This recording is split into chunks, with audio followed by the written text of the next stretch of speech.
ONGCच्या bridge खाली आलो, मरणाचा पाऊस पडत होता ना भाई, आमची रिक्षाच बंद पडली का नाही.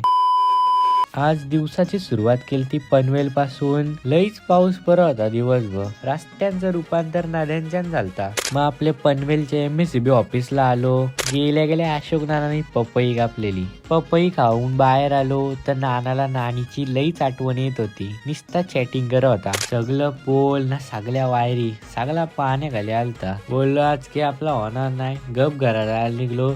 ONGC वर आलो ना आपला इमानच अडकला का नाही पाण्यात. निघाचं नावच घेत नव्हता. ना बाईचा मोबाईल खराब झालता तर म्हणते काय असेल तर मीच खोलीन, पण डॉक्टर काय घेऊन जाणार नाही याला. आज एवढा पाऊस पडले तर बरं जायला लागेल गावान रिपोर्ट घ्यायला. बाईला बोललो चल जरा गावान रिपोर्ट घेऊन येऊ. कोणची शेता उलटल्या तर बाईचा चाललेला फोनवर बोलणार. मग काय भर पावसान शेतांचा जरा रिपोर्ट घ्यायला गेलो. आज होता श्रावणी सोमवार तर बाईच्या पाठी गेलो देवलावरती आणि ब्लॉगचा एंड पण केला देवलानच.